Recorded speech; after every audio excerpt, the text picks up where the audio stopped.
ုံပံပရမေထိန်ထိန်ဝေတိစိန်နေထောဖြာသောဖယာကရှိလျာလွန်လေလက်သင်ချဲနှင့်ကန့်နေတသိန်းဆင့်ရင်သောပါရမီကိန်းတို့ကိုဖြီသိမ်းစီဘူးတော်မူခဲ့ရာဒီပင်ငါစာကတ္တဗာဆုံးစောထောဖုံးတို့၏မြတ်ကျုံဒီပြရိပန်းကိုဆင်မြန်းတော်မူခဲ့ပြီးဒီနောက်ထွန်တောက်ကဲမြင်ပါရမီဟုံးကအလုံးစုံရင်သဖြင့်ပွင့်လို့နေကြုံလေသောတိုင်းဘုံမစ္စည်းမကပိလာအောင်ခံနန်းတော်ကြီးသခင်ဘုရင်သုတ္တရလာ၏ညာလမဒေဝီမဟေတိဝမ်းတိုင်း၌ကိမ့်ပိုက်တော်မူပြီလျင်လုံးမိနီဥယျင်ဝဲဘွားမြင်တော်မူခဲ့၍16နှစ်အရွယ်တော်တွင်မဲရသောကံဘူးဘွားနှင့်ဆုလျာတော်ရစ်စင်လာရာဟုဖွာမြင်လင်းနမိတ်ထင်သည်တွင်ဒီရွှင်တော်မချောင်းမြေ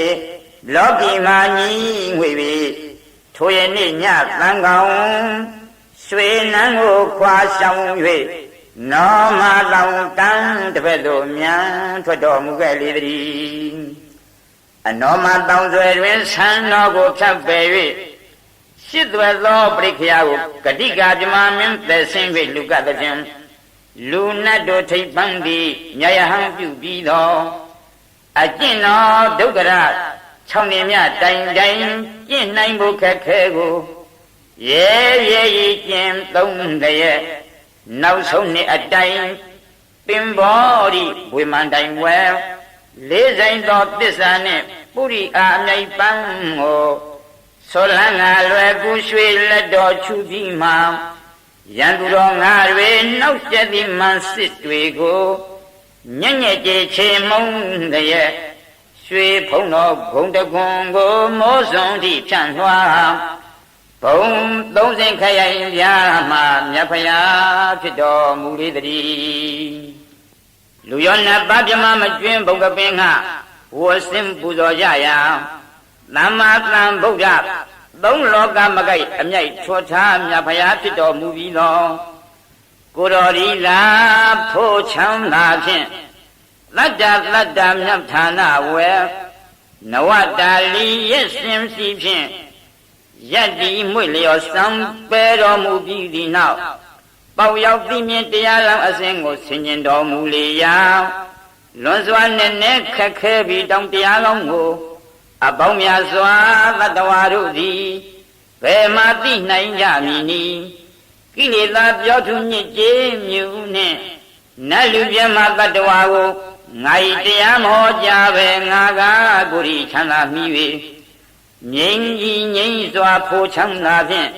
ဝင်စားကနေတော်မြည်နှလုံးဖြင့်စောထွတ်ဖုံးမြတ်ဖရာသည်အားလျော့တော်မူခဲ့ပြန်လေရာထိုတိအခါမောမြမဟုမဟာပဟံပတိအေကုံတိလေသောနတတိဝတ္တဘောလောကောဘောအိုအချင်းတို့လောကောလောကကြီးသည်နတတိဝတ္တပျက်စီးတော်မူတကားဤကဲ့သို့ညီးတွားလျက်ဘုရားရှင်အထံသို့လင်းမြန်စွာသက်ဆင်း၍ရှ စ်ခိုးခြင်းအင်္ဒလီအကျဉ်းချင်းကျင်းချီလျက်သမင်ကြီးစေနာယုသေးခြင်းအဖျားဖျားကိုရှေ့တော်မှာပြုပြီးမှဒေလေတုဗန္ဒေဘဂဝါဓမ္မံဗန္ဒေဘဂဝါဖုံးတော်နေဝံထွန်းတထိန်တိန်သာဂိထိုဖူနိဗ္ဗာန်မူဓမ္မံသိမြင်ချိုးတွင်အလင်းထိန်လက်ဓမ္မဆက်ကိုဒေလေတုတတ္တဝါအများအားကရုဏာရှိထား၍ဟောကြားတော်မူပါဖျားဝတ္တဝါကတဏ္ဏံဤကဲ့သို့တောင်းပန်သဖြင့်နိဗ္ဗာန်ပိုင်အရှင်လေးသစ္စာသခင်သည်သိမြင်ပြီးတရားမြတ်ကိုဟောမြတ်တော်မူခြင်းဟာကရုဏာအာယုံမှန်းထုံသောနှလုံးသားဖြင့်ဆုံးပြတော်မူပြန်လေသည်တွင်ဗြဟ္မာတဟံပတိအဘိယစကာခွင်တောင်းသည့်ကိစ္စကြောင့်လောကကိုညံကွန်ရခြင်းဖြန့်ကျိပ်ပြီးရှုလေသောဉာဏ်စက္ခုအတွင်းသို့ထင်အလင်းမြင်လာတုံမိဂရာမြေယကုံတွင်ပြည့်စုံပြီးပါရမီ၅ပါးသောဝဂီအစရှိအာရိကံဓမ္မဆက်သုတ်တံကို သမုဋ္ဌံခွန်အိမ်၍ညှိုးမိန်တော်မူခြင်းဟာရွှေစကြပရုံပန်းစုံတစ်ပြားကြွားမြန်း၍ဘောဓိနအောင်မြေမှရှောင်းသွေး၍အကြွမိဂရာဗျဟာဝနတွင်တပ္ပတာငါဥတို့အားတရားသူဟောကြားတော်မူလေသည်မှာဒွေမေဘိက္ခွေအန္တပပစီတေနာနတ်သေဝိတပ္ပံဤကဲ့သို့အစဖျားသောဓမ္မစကြာတရားမြတ်ကြီးဖြစ်လေသည်ဘုရားရှင်စေဖြစ်ပြီးသောအခါရှိဟုစွာဖြင့်စကြာတရားဟောတော်မူခဲ့သည့်အချက်များကိုထောက်ထားကဆင်ခြင်းလင်းလင်းကြီးမြင်ညပြီးလျင်သူတော်စင်မြတ်ကလျာဗရာမျိုးတတ်ပါလျက်လာလနာတော်ကိုခိုးလုံး၍ကြည်ုံခြင်းရှိကြသောကလျာဏဂိုင်းဝင်သရာရကြည်လင်ပါရမီရှင်ပေါင်းတို့သည်စိတ်တမအရင်ခံလျက်သမုဋ္ဌံစัจ जा မြတ်လာသောသုဒ္ဓမကိုနှုတ်လျာဖြင့်ကွန်မြူ၍ယင်ကျူရွတ်ဆိုကြကုန်အံ့တည်းသာသာသာပါဗျာနမောတတ္တဗုဒ္ဓဝါတောထတောသမ္မာသမ္ဗုဒ္ဓတ္တနမောတတ္တဗုဒ္ဓဝါတောထတောသမ္မာသမ္ဗုဒ္ဓတ္တနမောတတ္တဗုဒ္ဓဝါတောထတောသမ္မာသမ္ဗုဒ္ဓတ္တဒိက္ခုနံပိစဝကိနံဣတိပရဏနာမကေမိဂဓာယေဓမ္မဝရံယံတံနိဗ္ဗာနပါပကံသဟံပတိနာမကေနမဟာဗျံမေနယာစိတောစတုသေသံပကသင်တောလောကနာထောအရိတိနန္ဒီတံသဗ္ဗဒေဝိဟိသဗ္ဗသံပတ္တိတာရကံသဗ္ဗလောကဟိတာထာယဓမ္မစကံပနာမဟိဧဝမေတုတံဧကံသမယံဘဂဝါဘာယနတိယဝိဟရတိဣတိပရဏိမိဂရာယေတတ္တရာခောဘဂဝါပိစဝကိယေဘိက္ခုအာမံတိတိဒွေမေဘိက္ခွေအန္တပပစီတေနနသေဝိတပ္ပံကတမေတွေယောဇာယံကာမေတုကာမတုခံလိကာနုယောဂောဟိနောကမ္မောပောထုသနိကောအနရိယောအနတ္ထသံဟိတောယောဇာယံအတ္တတိလမထာနုယောဂောဒုက္ခောအနရိယောအနတ္ထသံဟိတောဣတိခောဘိက္ခဝေဥဘောအံတေအနုပကမ္မမစ္စည်းမပရိပရံတထာဂတေနအဘိတံဗုဒ္ဓံသကုကရဏီညာနကရဏီဥပသမယအဘိညာယသံဘောဓာယနိဗ္ဗာနယသံဝတ္တိကဓမ္မသတ္တဘိကဝေမစ္စည်းမပရိပဒံတထာဂတေနအဘိတံဗုဒ္ဓံသကုကရဏီညာနကရဏီဥပသမယအဘိညာယသံဘောဓာယနိဗ္ဗာနယသံဝတ္တိအယမေဝရိယောသင်္ကိကောမေကောသေယတိတံသမ္မာဒိဋ္ဌိသမ္မာသင်္ကပ္ပောသမ္မာဝါစာသမ္မာကမ္မန္တောသမ္မာအာဇီဝောသမ္မာဝါယမောသမ္မာတတ္တိသမ္မာသမာဓိအယံခောတာဘိက္ခွေမစ္စည်းမပရိပဒာတထာဂတေနအဘိသံဗုဒ္ဓံသကုကရဏီညာနကရဏီဥပသမယအဘိညာယသံဘောဓာယနိဗ္ဗာနယသံဝတ္တိဣဒံခောပါဏဘိက္ခွေဒုက္ခံရိယသစ္ဆံဇာတိပိဒုက္ခသရာပိဒုက္ခယာရိပိဒုက္ခောမရဏံပိဒုက္ခံအပိယေဟိသံပြောကောဒုက္ခောပိယေဟိဝိပြောကောဒုက္ခောယံပိဿနလပတိတံပိဒုက္ခံသံခိတေနာပင်စုပါရณะခန္ဓာဒုက္ခဣဒံခောပါဏဘိက္ခွေဒုက္ခသမုဒယံအရိယသစ္ဆံယာယတနာဘောနောဝိကနန္ဒီယာကသဟကတံတတ္တရတတ္တရာပိနန္ဒီနီသေယချီတံကာမတနာဘဝတနာဝိဘဝတနာဣဒံခောပါဏဘိက္ခဝေဒုက္ခនិရောဓံအရိယသစ္ဆံ ယောတတယေဝတဏယအသေသဝိရာဂနိရောဓသာဂောပတိနိတ္တခောမုဒ္တိအနာလယောဣဒံခောပါဏဘိက္ခွေဒုက္ခနိရောဓဂာမိနိပရိပရာအရိယသစ္ဆံအယမိဝါရိယောသင်္ကိကောမကောသေယထိရံသမ္မာဒိဋ္ဌိသမ္မာသင်္ကပ္ပောသမ္မာဝါစာသမ္မာကမ္မန္တောသမ္မာအာဇီဝသမ္မာဝါယမောသမ္မာတတိသမ္မာသမာဓိဣဒံဒုက္ခရိယသစ္ဆန္တိမေဘိက္ခွေပုဗ္ဗေနန္နုတုတေတုဓမ္မေတုသကုံဥရပါရိညာဏံဥရပါရိပညာဥရပါရိဝိဇ္ဇာဥရပါရိအလောကောဥရပါရိတံခောပဏိတံဒုက္ခံအရိယသစ္ဆံပရိညေယံတိမေဘိက္ခွေပုဗ္ဗေနန္နုတုတေတုဓမ္မေတုသကုံဥရပါရိညာဏဥရပါရိပညာဥရပါရိဝိဇာဥရပါရိအလောကောဥရပါရိတံခောပဏိတံဒုက္ခရိယသစ္ဆံပရိညာတံတိမေဘိက္ခဝေပုဗ္ဗေနန္နုတုတေတုဓမ္မေတုသခောဥရပါရိညာဏဥရပါရိပညာဥရပါရိဝိဇာဥရပါရိအလောကောဥရပါရိဣဒံဒုက္ခသမုဒယအရိယသစ္ဆန္တိမေဘိက္ခဝေပုဗ္ဗေနန္နုတုတေတုဓမ္မေတုသခောဥရပါရိညာဏဥရပါရိပညာဥရပါရိဝိဇာဥရပါရိအလောကောဥရပါရိတံခောပဏိတံဒုက္ခသမုဒယအရိယသစ္ဆံပါဒဗန္တိမေဘိက္ခဝေပုဗ္ဗေနန္နုတုတေတုဓမ္မေတုသခောဥရပါရိညာဏဥရပါရိပညာဥရပါရိဝိဇာဥရပါရိအလောကောဥရပါရိတံခောပဏိတံဒုက္ခသမုဒယအရိယသစ္ဆံပဟိနန္တိမေဘိက္ခဝေပုဗ္ဗေနန္နုတုတေတုဓမ္မေတုသခောဥရပါရိညာဏဥရပါရိပညာဥရပါရိဝိဇာဥရပါရိအလောကောဥရပါရိဣဒံဒုက္ခនិရောဓအရိယသစ္ဆန္တိမေဘိက္ခဝေပုဗ္ဗေနန္နုတုတေတုဓမ္မေတုသခောဥရပါရိညာဏဥရပါရိပညာဥရပါရိ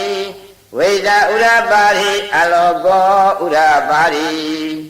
တံခောပဏိတံဒုက္ခនិရောဓအရိယသစ္ဆံသစ္စိကတ္တဗန္တိမေဘိက္ခဝေ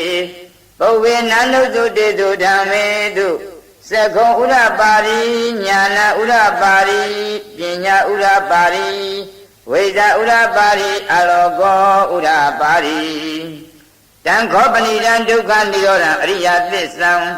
သစ္စိကတန္တိမေဘိက္ခဝေပုဗ္ဗေနန္နုတုတေတုဓမ္မေတုသခောဥရပါရိညာဏဥရပါရိပညာဥရပါရိဝိဇာဥရပါရိအလောကောဥရပါရိဣဒံဒုက္ခនិရောဓဂာမိနိပရိပရာအရိယသစ္ဆန္တိမေဘိက္ခဝေပုဗ္ဗေနန္နုတုတေတုဓမ္မေတုသခောဥရပါရိညာဏဥရပါရိပညာဥရပါရိဝိဇာဥရပါရိအလောကောဥရပါရိတံခောပဏိတံဒုက္ခនិရောဓဂာမိနိပရိပရာအရိယသစ္ဆံဘာဝေတဗ္ဗန္တိမေဘိက္ခဝေပုဗ္ဗေနန္နုတုတေတုဓမ္မေတုသခောဥရပါရိညာဏဥရပါရိပညာဥရပါရိ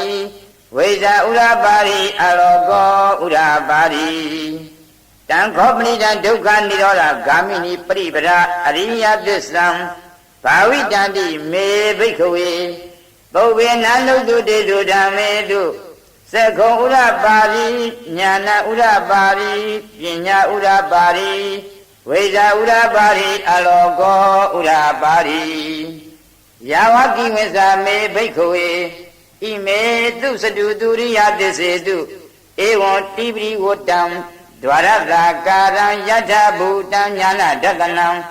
နသုဝိသုဒ္ဓံအဟောတိနေဝတာဝဟံဘိက္ခွေသဒေဝကေလောကေသမာရကေသဗျမကေသတ္တမနာဗျမနိယပဇာယသ သတိဝမနုဿာယအနုတ္တရံသမ္မာသမ္ဗောဓိအဘိသံဗုဒ္ဓောတိပစ္စညာတိ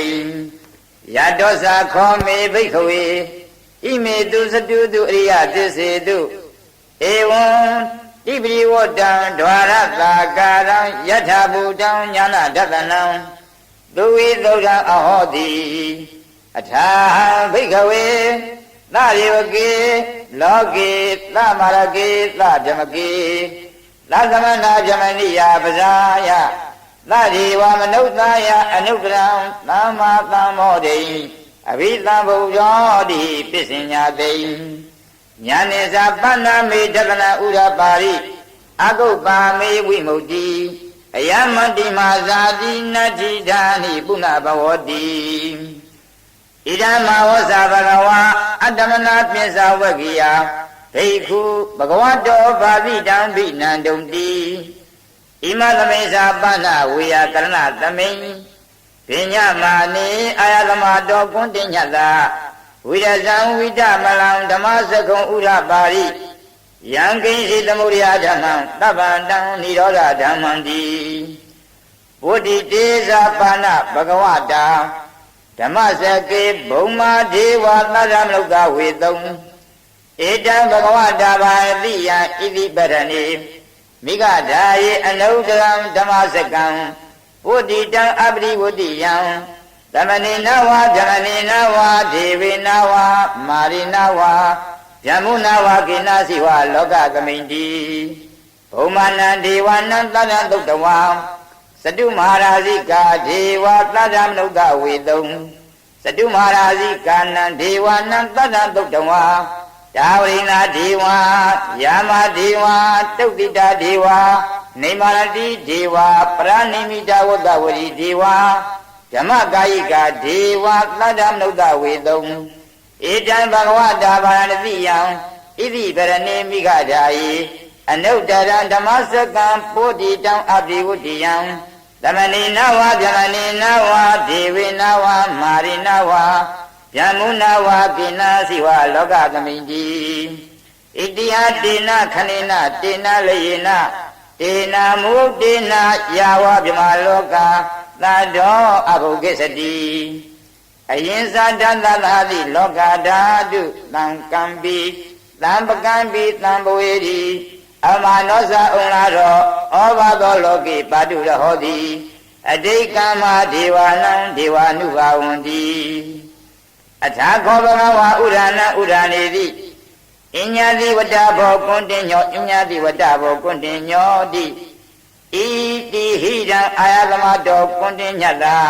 အညတိကွန်တင်ညောတွေဝနာမအဟောတိအထာခောအာယသမအညတိကွန်တင်ညောဒိဋ္ဌဓမ္မောပတ္တဓမ္မောဝိရိဒဓမ္မောပရိယောဂံဓမ္မောတိဏ္ဏဝိသိကိစ္ဆောဝိကတကထံကထောဝေသရိဇပတောအပရပစ္စယောတတုသာသနေဘဂဝန္တဧတတဝောစာလဗေယံဗန္တိဘဂဝတောတဏိကေပပိသံလဗေယံဥပသံပရံတိဧဘိက္ခုတိဘဂဝအဝောစသက္ခတောဓမ္မောစရဗြမစရိယံသမ္မာဒုက္ခကအန္တကရိယာယာတိလာဝတ္တလအာယသမတောဥပသံပရအဟောတိတိဓမ္မစကပုရဏသုတ်တံနိဋ္ဌိတံသာ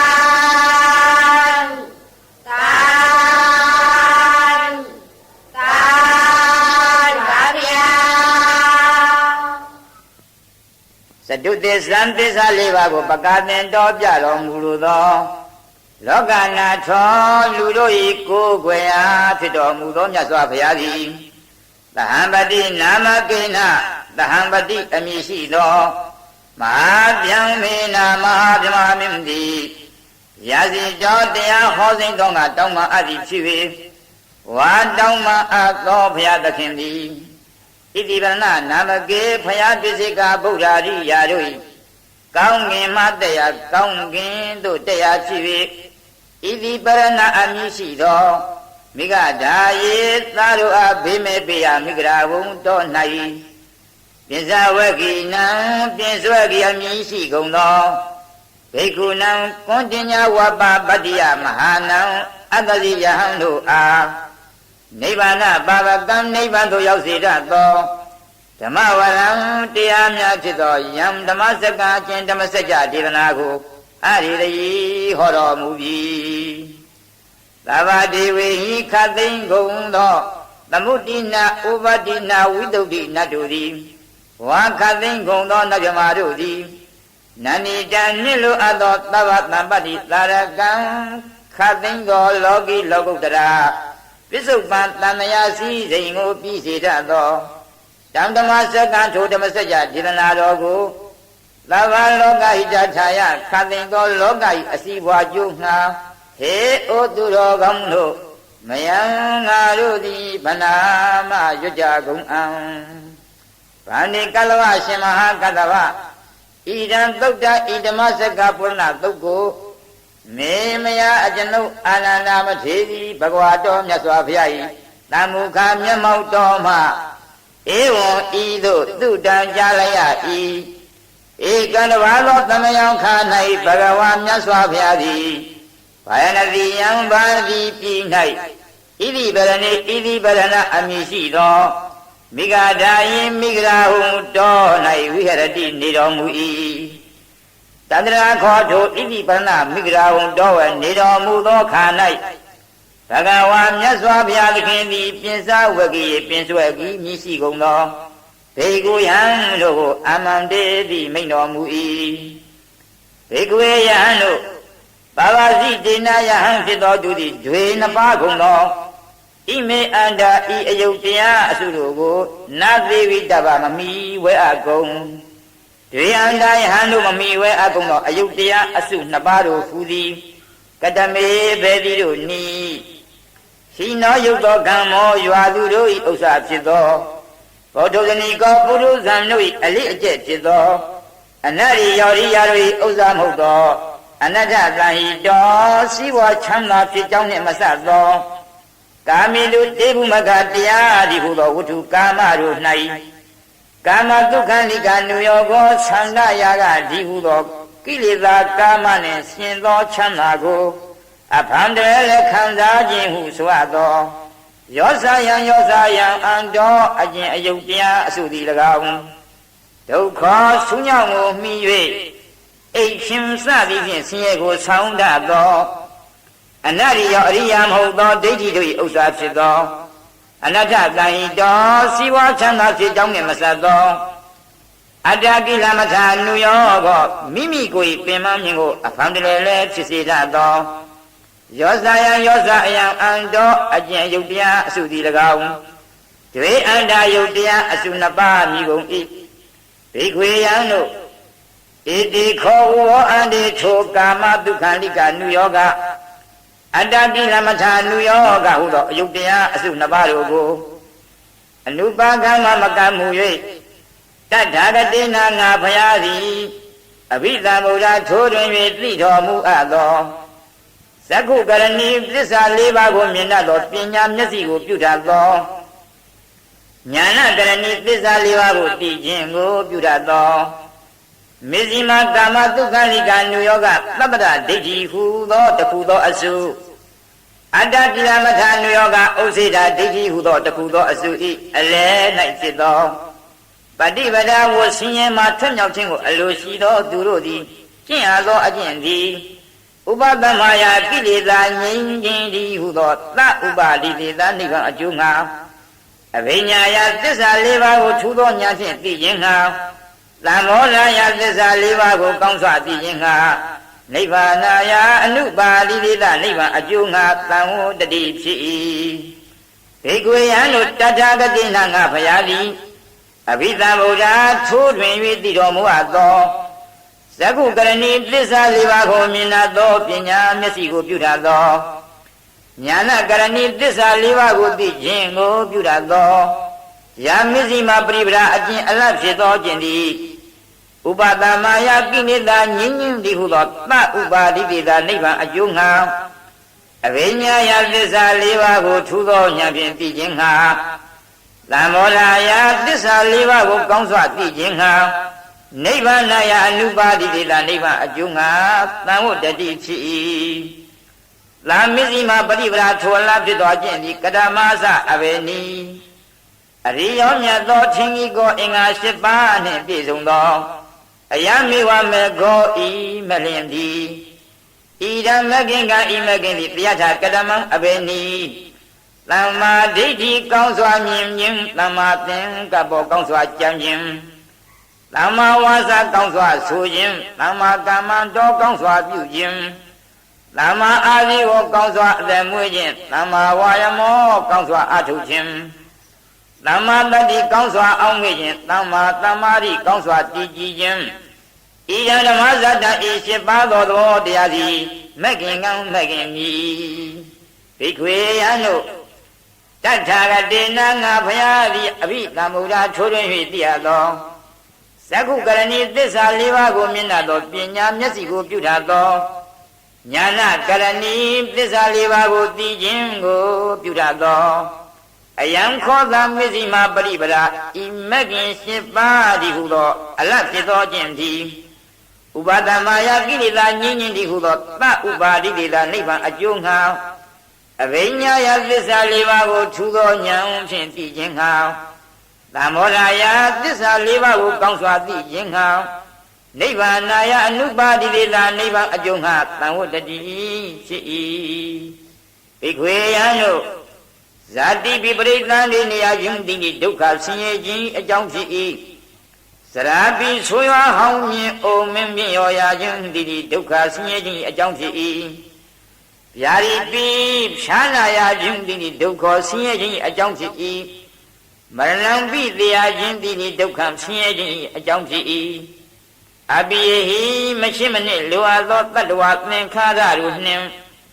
လံမယောဘောပြတူတကွာပေါင်းရှင်းရခြင်းတိဒုက္ခဆင်းရဲ၏ပိယဟိရှင်းနှင့်လိုအပ်သောတတ္တဝါသင်္ခါရတို့နှင့်ဝိပယောကောပိကွေကွင်းကင်းကွာရှဲခွာဖဲ့ခြင်းမပေါင်းရှင်းရခြင်းတိဒုက္ခဆင်းရဲ၏ယံပိဿာကျင်ပရိတန်ဒီနေခြင်းစသောသဘောတရားငါအာမဖြစ်ပါမူကောင်းလေစွာစသည်ဖြင့်တောင်းတခြင်းကိုနလဘတိမယအာတံပိထုတောင်းတတိုင်းမရခြင်းတိဒုက္ခံဆင်းရဲ၏လကိတေနာကျင်အားဖြင့်ပိဿာ၅ပါးကုန်သောဥပါဒာနှင့်ခန္ဓာဥပါဒိုင်အာယုံဖြစ်သောခန္ဓာတို့သည်ဒုက္ခဆင်းရဲကုန်၏ဣဒံခောပနဓမ္မဇာတံဤဇာတိအစရှိသောတရားသည်ဒုက္ခဒုက္ခဖြစ်သောအရိယသစ္စာအရိယာတို့သည်သိရသောသစ္စာမြည်၏ဘိက္ခွေယံတို့ယာယန္တနာကျင်လောဘသည်သောနောဝိကတဖန်ဘဝသည်ကိုဖြစ်စေတတ်သောအလေးရှိ၏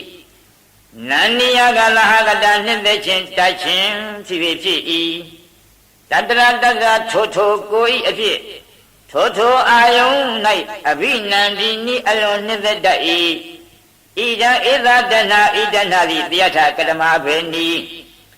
ကာမတဏယူပါယုံစသောဝတ္ထုကာမကိုတတ်တသောတဏ၎င်း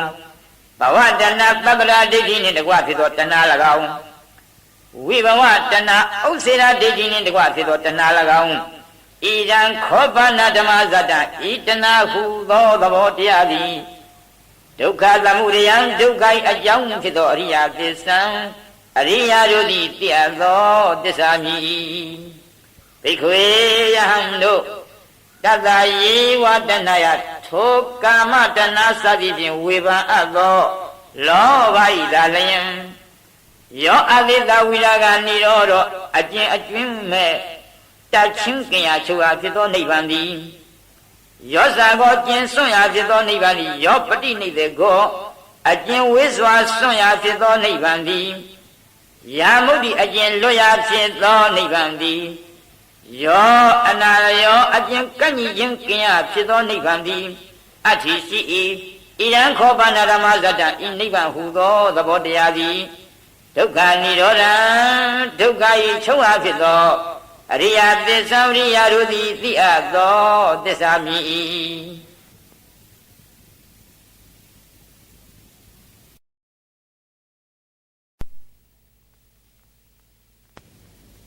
ဘိက္ခွေယံတို့ အရိယောမြတ်သောယာမိဝမေကောဤမဲ့တိလျံအထင်ကြီးကောအင်္ဂါ7ပါးနှင့်ပြည့်စုံ၏ဣဒံမဲ့ခင်ကံဤမဲ့ခင်သည်တရားထကတမံဘေနိသမ္မာဒိဋ္ဌိကောင်းစွာမြင်ခြင်းသမ္မာပင်ကဘောကောင်းစွာကြံခြင်းသမ္မာဝါစာကောင်းစွာဆိုခြင်းသမ္မာကမ္မန္တောကောင်းစွာပြုခြင်းသမ္မာအာဇီဝကောင်းစွာသမွေးခြင်းသမ္မာဝါယမောကောင်းစွာအထုတ်ခြင်းသမ္မာတတိကောင်းစွာအောင်မြင်ခြင်းသမ္မာသမာဓိကောင်းစွာတည်ကြည်ခြင်းဣဒံခောပနဓမ္မဇာတံဤမဂ္ဂင်7ပါးတရားသည်ဖြင့်ဒုက္ခនិရောဓဂာမိနိပฏิပဒါဒုက္ခ၏ချုပ်ရနိဗ္ဗာန်သို့ရောက်ကြောင်းအကျင့်ဖြစ်သောအရိယသစ္စာအရိယတို့သည်သိအပ်သောသစ္စာမြည်၏ဘေကုယံတို့ဣဒနာမတော်သောတိကုမကတရားသည်ဒုက္ခဖြစ်သောအရိယသစ္စာအရိယသစ္စာမြည်၏ဣတိသို့မိမယာငါဖယားသည်ဘုဝေဖယားဖြစ်သည်မှာရှေ့၌အနန္တုတေတုမကြားသဘူးကုန်သောဓမ္မိတုသစ္စာတရားတို့၌စက္ခုံဒုက္ခသစ္စာကိုမြင်တတ်သောပညာမျက်စိသည်ဥဒ္ဓပါရိထင်ရှားဖြစ်၏ဉာဏံဒုက္ခသစ္စာကိုသိခြင်းသည်ဥဒ္ဓပါရိထင်ရှားဖြစ်၏ပညာဇာတိဒုက္ခစသည်ကိုအပြားအားဖြင့်သိခြင်းသည်ဥဒ္ဓပါရိထင်ရှားဖြစ်၏ဝိဇာဒုက္ခသစ္စာကိုထိုးထွင်း၍သိခြင်းသည်ဥဒ္ဓပါရိထင်ရှားဖြစ်၏အလောကောဒုက္ခသစ္စာကိုဖုံးလွှမ်းတတ်သောမောဟရိဟုသောအမိုက်တိုက်ကိုဆက်စည်းတတ်သောပညာအယောင်အလင်းသည်ဥဒ္ဓပါရိထင်ရှားဖြစ်၏ဘေကုယံတို့တံခောပဏိတံဒုက္ခံရိယသစ္ဆံထိုဒုက္ခဖြစ်သောရိယသစ္စာကိုပရိနိယံဤတရားကဒုက္ခဤဒုက္ခကဤမြလာသည်ဤထက်အလွန်ဤမှာအောက်အယုတ်မရှိဟုထဝန်းကျင်မှာပိုင်းခြား၍သိရ၏ဣတိသို့မိမယာငါဖယားသည်ပုဗ္ဗေဖယားဖြစ်သည်မှာရှိ၌အနန္တုတေတုမကြားသဘူးကုန်သောဓမ္မိလူသစ္စာတရားတို့၌စက္ခုံဒုက္ခသစ္စာကိုမြင်တတ်သောပညာမျက်စိသည်ဥဒ္ဓပါရိထင်ရှားဖြစ်၏ဘေကုယံတို့တံခောပဏိတံဒုက္ခရိယသစ္စာထိုဒုက္ခဖြစ်သောရိယသစ္စာကိုပရိညာတံဤထက်အလွန်ဤမှာအောက်အယုတ်မရှိဟုထဝန်းကျင်မှာပိုင်းခြား၍သိရပြီဣတိဤတို့မေမယငါဖယားသည်ပုဗ္ဗေဖယားဖြစ်သည်မှာရှေ့၌အနန္တုတေတုမကြားစဘူးကုန်သောဓမ္မေတုသစ္စာတရားတို့၌စက္ခုံဒုက္ခသစ္စာကိုမြင်တတ်သောပညာမျက်စိသည်ဥဒ္ဓပါရိထင်ရှားဖြစ်၏ဘေကုယံတို့ဣဒံဣဒနာဟုသောလောဘသည်ဒုက္ခသမုဒယံဒုက္ခ၏အကြောင်းဖြစ်သောအရိယသစ္စာအရိယသစ္စာမြည်ဣတိဤသို့မိမယာငါဖယားသည်ပုဗ္ဗေဖယားဖြစ်သည်မှာရှိ၌အနန္တုတေတုမကြားစဘူးကုန်သောဓမ္မေတုသစ္စာတရားတို့၌စက္ခုံသမုဒယသစ္စာကိုမြင်တတ်သောပညာမျက်စိသည်ဥဒ္ဓပါရိထင်ရှားဖြစ်၏ဉာဏံသမုဒယသစ္စာကိုသိခြင်းသည်ပညာတရားကိုအားဖြင့်တပါအချင်းရာအားဖြင့်ကာမတဏဘဝတဏဝိဘဝတဏဟု၍၃ပါးရူပတဏသရတဏခန္ဓာတဏရသတဏဘုဒ္ဓဘာတဏဓမ္မတဏဟု၍အာယုံအားဖြင့်18ပါးဣဇဒဗိဒ္ဓသံတံအားဖြင့်36ပါးအတိတ်အနာဂတ်ပစ္စုပ္ပန်ကာလ3ပါးအားဖြင့်108ပါးရှိ၏ဟုအပြာအားဖြင့်သိခြင်းသည်ဝိဇ္ဇာသမုဒယသစ္စာကိုထိုးထွင်း၍သိခြင်းသည်အလောကောသမုဒယသစ္စာကိုဖုံးလွှမ်းတတ်သောမောဟရိဟုသောအမိုက်တိုက်ကိုဆက်စည်းတတ်သောပညာအယောင်အလင်းသည်ဥဒ္ဓပါရိ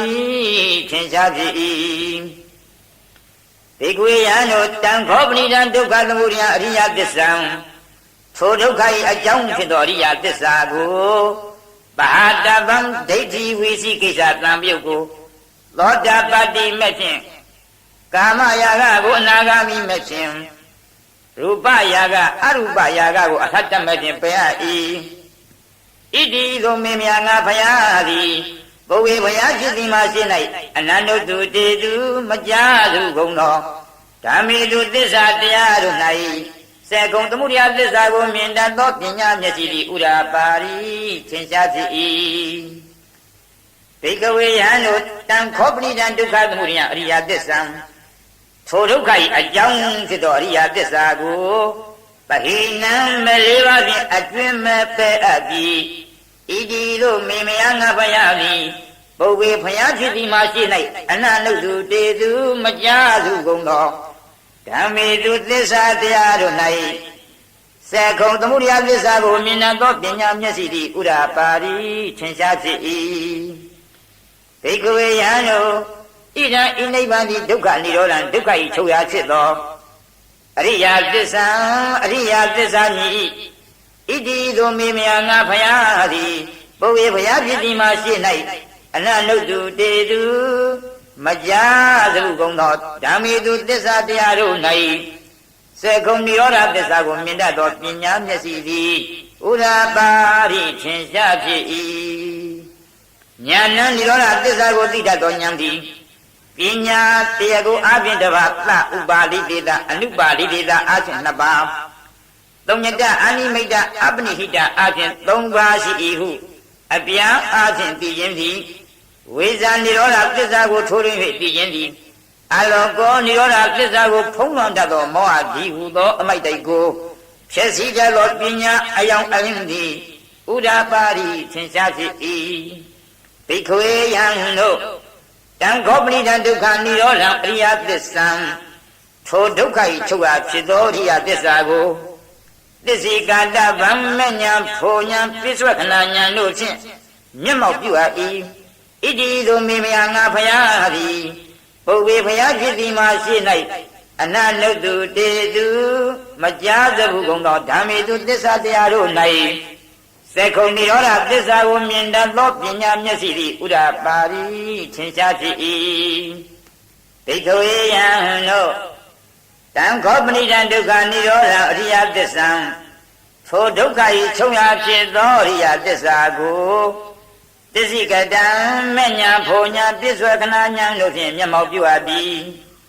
ဣတိသို့မေမယငါဖယားသည်ပုဗ္ဗေဖယားဖြစ်သည်မှာရှိ၌အနနုတုတေတုမကြားသဘူးကုန်သောဓမ္မေတုသစ္စာတရားတို့၌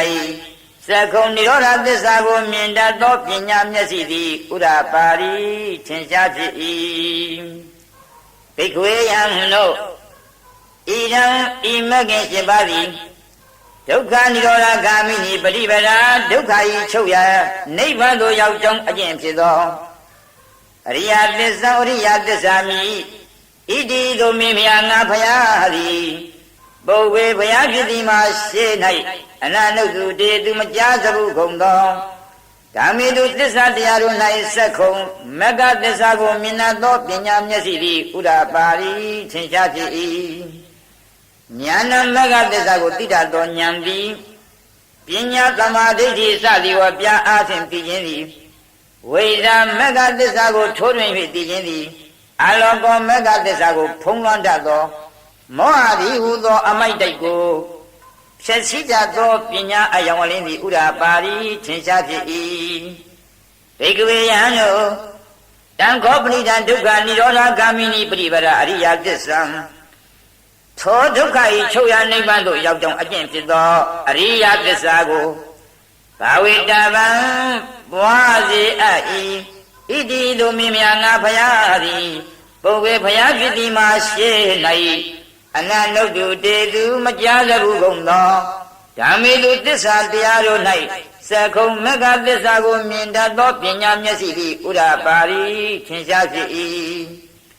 ဘိက္ခဝေယံတို့တံခောပဏိတံဒုက္ခនិရောဓဂာမိနိပฏิပဒါအရိယသစ္စာထိုဒုက္ခ၏ချုပ်ရာနိဗ္ဗာန်သို့ရောက်ကြောင်းအကျင့်ဖြစ်သောအရိယသစ္စာကိုဘာဝိတံပွားစေအပ်ပြီးဣတိသို့မေမယငါဖယားသည်ပုဗ္ဗေဖယားဖြစ်သည်မှာရှိ၌အနနုတုတေသူမကြားသဘူးကုန်သောဓမ္မေတုသစ္စာတရားတို့၌စက္ခုံမဂ္ဂသစ္စာကိုမြင်တတ်သောပညာမျက်စိသည်ဥဒ္ဓပါရိထင်ရှားဖြစ်၏ဘိက္ခဝေယံတို့ယာဝကိဝိသယတ္ထကံကာလံအကျဉ်းမြလောက်သောကာလပတ်လုံးဣမေတုသရုတုရိယပစ္စေတုဤသစ္စာ၄ပါးတို့၌ဧဝံဤသို့ တိပရိဝတံသစ္စာညာကိစ္စညာကတ္တညာအပြင်၃ပါးသောအပြန်ရှိသောဒွါရတာကာရံ၃ပါးလေးနည်းဖြစ်12ပါးသောချင်းရာရှိသောယတ္ထာဘူတံဟုတ်မှနိုင်ဖြစ်သောညာနာတဒနာညာအမြင်သည်မေငါအားသူဝိသုဒ္ဓအလွန်တန်ရှင်းကြည်နေစင်ကြယ်သည်နာအဟောသည်မဖြစ်သေးဘိက္ခဝေယံတို့တာဝတတကံကာလံထိုညာမြင်မစင်ကြယ်သည်မြတ်ကာလပတ်လုံးအဟံငါဘုရား၏သရေဝကေကာမောဇာနတ်ပြည်9ရနှင့်တကွသောသမာရကေဝတ္တဝရီနတ်ပြည်နှင့်တကွသောသဗ္ဗမကေဓမ္မပြည်နှင့်တကွသောလောကေဩဃသလောက၌သဗ္ဗမနဓမ္မနိယယဟံပုံနာနှင့်တကွသောသတ္တေဝမနုဿယသမုဒိနာတိဟုသောမင်းကျွင်းတော်လူနှင့်တကွသောပဇာယသတ္တလောက၌အနုတ္တရာအတုမရှိသောသမ္မာသမ္မောရိယရဟတမေညာသဗ္ဗညုတဉာဏ်ကိုအဘိဓမ္ဗုဒ္ဓတိထိုးတွင်၍တည်ပြီးဟု၍နေဝပင်စင်ညာသိမ့်ဝန်ခံတော်မမူသေးဘိက္ခဝေယံတို့ယတောသခောယရာကာလိအကျဉ်းခ၌ကဣမေတုစတုသူရိယသစ္စေတုဤသစ္စာ၄ပါးတို့၌ဧဝံဤသို့တိပရိဝတံသစ္စာညာကိစ္စညာကတ္တညာအပြင်၃ပါးသောအပြောင်းရှိသောဒွါရတာကာရံ၃ပါးလေးဖြစ်၍12ပါးသောချင်းရာရှိသောယတ္ထဘူတံဟုတ်မှနိုင်ဖြစ်သောညာနာတဒနာညာအမြင်သည်မေငါအားသူဝိသုဒ္ဓံအလွန်တန်ရှင်းကြည်လင်စင်ကြယ်သည့်အဟောတိဖြစ်ဘိက္ခဝေယံတို့အထာတဗမိကာလိထိုညာမြင်စင်ကြယ်စွာဖြစ်သောခါ၌အဟံငါဘုရားသည်သရေဝကေကာမောဇောနတ်ပြည်9ရနှင့်တကွသောသမာရကေဝတ္တဝရီနတ်ပြည်နှင့်တကွသောသဗ္ဗမကေဓမ္မပြည်နှင့်တကွသောလောကေဩဃသလောက၌သတ္တမနဗြဟ္မဏီယယဟံပုံနာနှင့်တကွသောသဒေဝမနုဿယသမုဒိနာတိဟုသောမင်းကျွင်းသောလူနှင့်တကွသောပဇာယသတ္တလောက၌အနုတ္တရံအတုမရှိသောသမ္မာသမ္မောရိအထာတမေညာသဗ္ဗညုတဉာဏ်ကိုအဘိသမ္ဗုဒ္ဓတိထိုးတွင်၍တည်ပြီဟုပစ္စင်ညာသိဉ္ဝံခံတော်မူပြီမေငါအားညာနိသဗ္ဗနာတဒနာပစ္စဝခဏညာအမြင်သည်ဥဒ္ဓပါရိထင်ရှားဖြစ်ပြီမေငါ၏ဝိမု ക്തി အထတဖို့ဉာဏ်ကိုအကုပ္ပဆန်းခြင်းမဲ့တရားတို့သည်မဖြစ်စီအားအယံဤကိုဤတည်းအန္တိမအဆုံးဆုံးဖြစ်သောဇာတိအဖြစ်သည်ဣဒာနိယခုခ၌ပုဏ္ဏဘဝတဖန်ဘဝစဉ်၌ဖြစ်ခြင်းသည်နတ္တိမရှိပြီဣတိညာဏတဒနာဤသို့သောပစ္စဝခဏညာအမြင်သည်ဥဒ္ဓပါရိသင်္ရှားဖြစ်ပြီဘဂဝါမြတ်စွာဘုရားသည်ဣဒံဝဇနံဤတွေမေဘိက္ခဝေစာသောစကားတော်ကိုအဝေါ်စားမိန့်တော်မူ၏ပိစဝကေယပင်စွဲကေမြည်ရှိကုန်သောဘိက္ခုယံတို့သည်အာတမနာနှစ်လိုဝမ်းမြောက်ကုန်ပြီဖြစ်၍ဘဂဝါတော်မြတ်စွာဘုရား၏ပါဠိတံဟောတော်မူသောတရားတော်ကိုအဘိနန္ဒံသာဓုသာဓုဟုယောသေးစွာဥဖြင့်ခံကုန်၏ဣမလမိသာပနာဝေယကဏသမိန်ဤဂါထမပဲသက်သက်သောအမိဖြစ်သောဗျာကတိုင်းကိုပညာမာနိဟောတော်မူအပ်သည်ရှိသောအာရမတော်ရှိသောသက်တော်ရှိသောကွန်တင်ညတာကွန်တင်ညထေအားဝိရဇံအဘဲသို့လာစေသောယာကဆရှိသောမြုမကင်းသောဝိတမလံအကျွင်းမရှိဒိဋ္ဌိဝိစီကိစ္စကိုပယ်ဖြင့်ကင်းသောအငြိကျေးရှိသောဓမ္မစကုံသစ္စာ၄ပါးကိုမြင်နာသောသောတာပတ္တိမေညာဒီဟူသောမျက်စိသည်ဥဒ္ဓပါရိထင်ရှားဖြစ်၏ယံကိစီအလုံးစုံသောတေဘုမကတရားသည်သမုဒယဓမ္မံဖြစ်ခြင်းသဘောရှိ၏တံတပ္ပံထိုးဖြစ်ခြင်းသဘောရှိသောတရားဟုသည်များသည်နိရောဓဓမ္မံချုပ်ခြင်းသဘောရှိ၏ဣတိဤသို့ဥဒ္ဓပါရိထင်ရှားဖြစ်၏ဘဂဝတာမြတ်စွာဘုရားသည်ဓမ္မစကေဓမ္မစကြာတရားတော်ပုဒ္ဓိတေသပါဏဟောတော်မူအပ်သည်ရှိသောကဘုံမာဒေဝဘုံမဇောနတ်တို့သည်သာတံကောင်းကြီးပေသောတန်ကိုအနုဿဝေသုံးတပြိုင်နက်ကြွေးကြော်ကုန်၏ကိနုဿဝေသုံးအဘယ်သို့ကြွေးကြော်ကြကုန်သနည်း ဘဂဝတာမြတ်စွာဘုရားသည်ဘာတိယဘာတိပိ၌ဣတိပရဏေဣတိပရဏအမည်ရှိသောမိဂရာယိမိဂရာဟုတော၌လောကသမင်လောက၌ကိဏစီတမရိနဝတစုံတယောက်သောယံပြီ၎င်းကိဏစီဗျမဏိနဝတစုံတယောက်သောပုံနာသည်၎င်းကိဏစီဇေဝေနဝတစုံတယောက်သောနတ်သည်၎င်းကိဏစီမာရိနဝတစုံတယောက်သောမန်သည်၎င်းကိဏစီဗျမုနာဝတစုံတယောက်သောဗြမာသည်၎င်းအပရိဝတိယံမတာမြင့်၌မဟောနိုင်သောအနုတ္တရံတုမရှိသောဧတံဓမ္မစကံထိုဓမ္မစကြာတရားတော်ကိုဝတိတံဟောတော်မူအပ်ပြီဣတိသောနုဿဝေသုံးတိုင်နှင့်ကြွကြောကုန်၏ဘုံမာနံဒေဝနာဘုံမဇုနတ်တို့၏သတ္တံကောင်းကြီးပေသောတန်ကိုသုတ္တဝါကြားကုန်၍သတုမဟာရာဇိကာဒေဝသရုမာရေနတ်တို့သည်သတ္တံကောင်းကြီးပေသောတန်ကိုအနုဿဝေသုံးတဆင့်ကြွကြောကုန်၏သတုမဟာရိကာနံဒေဝနာသတုမဟာရေနတ်တို့၏သတ္တံကောင်းကြီးပေသောတန်ကိုသုတ္တဝါကြားကုန်၍တာဝရိနာဒေဝတာဝရိနာနတ်တို့သည်ယာမဒေဝယာမနတ်တို့သည်တုတ်တိတာဒေဝတုတ်တိတာနတ်တို့သည်နေမလတိဒေဝနေမလတိနတ်တို့သည်ပရဏိမိတာဝတ္တဝတိဒေဝပရဏိမိတာဝတ္တဝတိနတ်တို့သည်ဗြဟ္မကာယိကာဗြဟ္မပိ၌ဖြစ်ကုန်သောဒေဝဗြဟ္မတို့သည်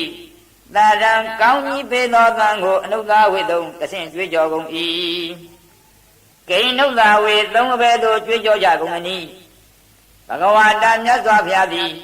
ဗာရတိယံဗာရတိပိ၌ဣတိပရဏိဣတိပရဏအမည်ရှိသောမိဂဒါယိမိဂရာဝံတော်၌လောကလမိန်လောက၌ကိဏစီတစုံတယောက်သောသမဏိနဝါယဟန်သည်၎င်းဗျမဏိနဝါပုံနာသည်၎င်း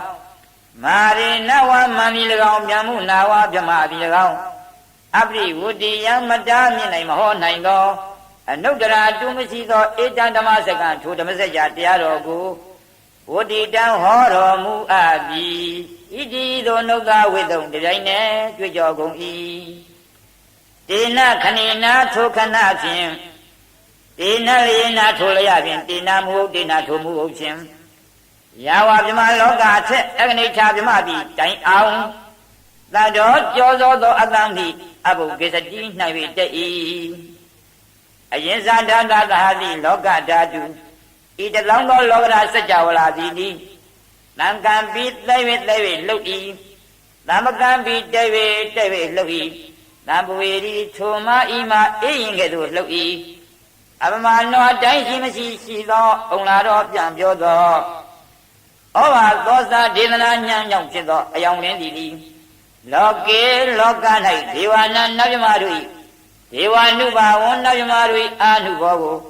အတိတ်ကမ္မသာလွန်၍ပါတုတော်သည်ထင်ရှားစေ၏အထခောထုခန္ဓာဘဂဝါမြတ်စွာဘုရားသည်ဥရဏံဝမ်းမြောက်သောစကားကိုဥရဏီသည်တလောင်းတိုင်သာကြားသည်အောင်မြတ်ဆိုတော်မူ၏ကိဉ္ဥရဏီသည်အဘယ်သို့မြတ်ဆိုတော်မူသနည်းဘောဩယဟံတို့ကွန်းတင်ညောကွန်းတင်ညသည်ဝတ္တဆင်စစ်အညာတိသစ္စာလေးပါးကိုသိလေပြီဘောဩယဟံတို့ကွန်းတင်ညောကွန်းတင်ညသည်ဝတ္တဆင်စစ်အညာတိသစ္စာလေးပါးကိုသိလေပြီဣတိဤသို့ဥရဏီသည်မြတ်ဆိုတော်မူ၏ဣတိဧဝဤသို့ဥရံပြုတော်မူသောကြောင့်သာလျင်အာယလမတောကွန်းတင်ညတအရှင်ကွန်းတင်ညအားအညာတိကွန်းတင်ညတွေဝအညာတိကွန်းတင်ညဟု၍သာလျင်ဣရနာမဤယမိသည်အဟောသည်ဖြစ်၏အထာဂောထုသောတပန်ဖြစ်ပြီးသောခါ၌အာယလမအညာတိကွန်းတင်ညအရှင်အညာတိကွန်းတင်ညသည်ဒိဋ္ဌာရမောမြတ်ပြီးသောသစ္စာတရားရှိသည်ဖြစ်၍ပါတာရမောရောက်ပြီးသောသစ္စာတရားရှိသည်ဖြစ်၍ဝိရိဒာဓမ္မောသိအပ်ပြီးသောသစ္စာတရားရှိသည်ဖြစ်၍ပရိယောဂံလာဓမ္မောဉာဏ်ဖြင့်သက်ဝင်အပ်ပြီးသောသစ္စာတရားရှိသည်ဖြစ်၍ဒိဏဝိသိကိသောကုမြောက်ပြီးသော16ပါးသောယုံမှခြင်း7ပါးသောယုံမှခြင်းရှိသည်ဖြစ်၍ဝိကတကထံကထောသို့လောတွေ့တော်ယုံမှခြင်းကင်သည်ဖြစ်၍ဓာတုသာလနေမြတ်စွာဘုရားသာသနာတော်၌ ဝေဒရိသပတ်တော်ရဲရင်ချင်းတို့ရောက်ပြီးဖြစ်၍အပရပစ္စယောကိုယ်တိုင်မျက်မှောက်သိမြင်အပ်သောကြောင့်သူတော်ဘာတို့အားယုံကြည်ခြင်းမဖြစ်မှု၍ဘဂဝန္တမြတ်စွာဘုရားကိုဣတံဝဆနံဤသို့သောစကားကိုဩစာလျောက်၏ကိဉ္ဝောစာပဲသို့လျောက်သနည်းဗန္နေရှင်ဘုရားအဟံကျင့်တို့သည်ဘဂဝါတော်မြတ်စွာဘုရား၏တဏှိကေအထံတော်၌ပပိဇံရှင်၏အဖြစ်ကိုလဘေယံရခြင်းပါ၏ဥပတံမလာပြင်စင်အဖြစ်ကိုလဘေယံရခြင်းပါ၏ဣတိဤသို့ဩစာလျောက်၏ဘိက္ခုယံအေဟိလာဟဲ့ဓမ္မောတရားတော်ကိုသက္ခတော်ကောင်းစွာငါဟောအပ်ပြီးဒုက္ခလာဝဆင်းရဲ၏အန္တကရိယာယအဆုံးကိုပြုခြင်းငှာသမ္မာကောင်းစွာဗြဟ္မစရိယံအထက်မဲ့သုံးပါးတည်းဟူသောမြတ်သောကျင့်ကိုစရကျင့်လောဣတိဤသို့ဘဂဝါမြတ်စွာဘုရားသည်အဝေါစာမိန့်တော်မူ၏ဒါလအာယသမတော်ထိုအရှင်အညာတိကွန်တင်ညအားလာဝ